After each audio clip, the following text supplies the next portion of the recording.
Well, so let's talk about the elephant in the room, gentlemen. Let's talk about that game that happened on Saturday between Katsina United and Barau FC. Fiasco ended in. But the Nigeria Premier Football League has fined Katsina United 9 million naira and ordered them to play their remaining home games behind closed doors in Jos after violent scenes marred their 1-1 draw with Barau FC. Now, the NPFL cited multiple rule breaches, including failure to provide adequate security and control supporters after fans reportedly invaded restricted areas and injured Barau players. Katsina United were also fined 3 million naira for crowd misconduct, 2 million naira for poor security, and 4 million naira in compensation for damages and medical expenses. The club has 48 hours to appeal, and on their part, Katsina United have actually come out to respond. They denied the violence in all totality, calling the reports baseless, but the incident follows similar sanctions against Kano Pillars last month, raising league-wide concerns over crowd control.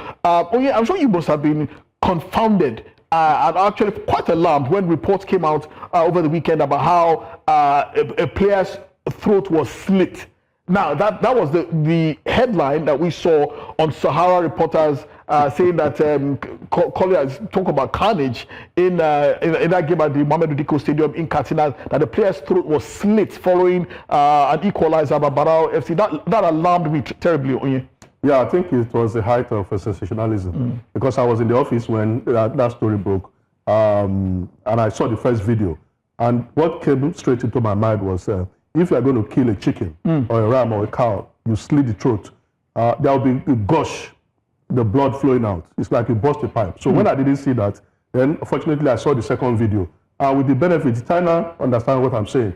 With the benefits of what happens, China knows how these things are constructed. With the benefit of what happened, I knew that yes, there was crowd violence, but there was a bit of sensationalism.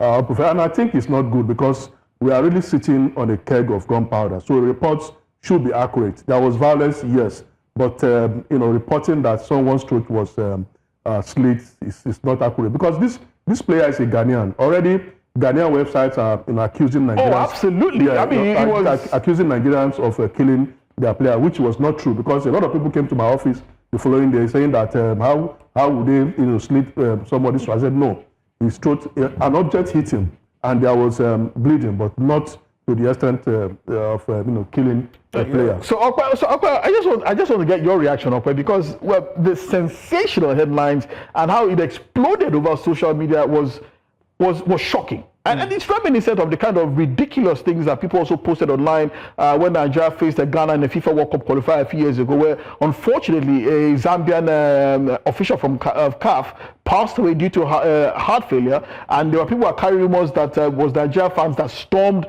the playing arena and beat him to death. I think we've had an issue with sensationalism on social media. A lot of people just want to say things and do things for the purpose of clickbait, for the purpose of views, for the purpose of also getting paid by Elon Musk on X, formerly known as Twitter now. And in this situation in particular, I think I'm quite shameful of some Nigerian sports journalists who were honestly just making this trend on social media. And then people outside Nigeria took over, in terms of spreading this news, because logically speaking, how would you say someone had his throat slit? Do people understand the meaning of that? And he was still on the pitch. China, he was still breathing. Yeah, China. So when you hear that a player's throat was slit, what comes to your mind? What is the image that plays in your mind? When I saw the headline, I started laughing. Not laughing because I was happy it happened, but I was trying to play the scenario in my mind. A player's throat was slit because he scored a goal. I began to imagine a mob chasing that player down the pitch, grabbing him, two people holding his legs down, two holding his hands down, then one takes a knife and starts to cut his throat. That could not have happened. So that was very irresponsible reporting. It was very irresponsible. No one here on this set is trying to condone violence in the league. No one here is trying to say fans should behave in that kind of manner. But how you report news is very important. A player's throat slit for scoring an equalizer, that is very irresponsible. We should not be writing things like that because that was very far from the truth. I saw that headline, I started investigating, I saw pictures, I saw videos, and I knew that was not true. Like this video shows, yes, there was some kind of crowd trouble, So what exactly happened? If you can tell what exactly, you know what? Maybe we should take a listen to the player himself. He was speaking earlier today alongside his club manager Dominic Iofa and the club doctor. Maybe we should listen to the player himself, Nana Ibrahim, who was speaking earlier today. I'm feeling a little bit better now, by the grace of Almighty Allah. That is a false statement. My throat was never slotted. It was during the course of the match when we equalized our goal. The fans of Katsina United started throwing objects towards our bench, and due to that cause, an object hit my chest and lower of my chin.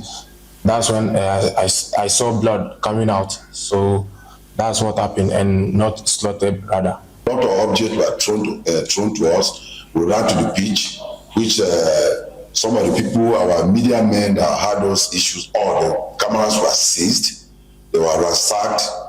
Everything that they have to show about the match was taken away from them. By the end of the day, one of the players was a victim, not only him.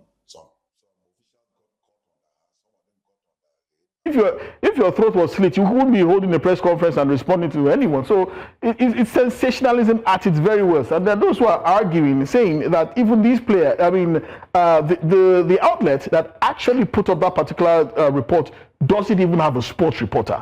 So maybe that's exactly why we had things like this. And speaking about match violence, the Ghana Football Association has also charged Hearts of Oak for failing to control their supporters during Sunday's heated super clash against Ashanti Kotoko at the Accra Sports Stadium. Tensions boiled over after the visiting Ashanti Kotoko recorded a 1-0 win, with Hearts players and fans confronting referee Reginald Collins more over controversial calls, including a first-half penalty and a late disallowed offside. Video footage showed angry supporters hurling objects onto the pitch as security personnel battled to maintain order. The GFA also cited violations of different articles of their disciplinary code and the Ghana Premier League framework as well.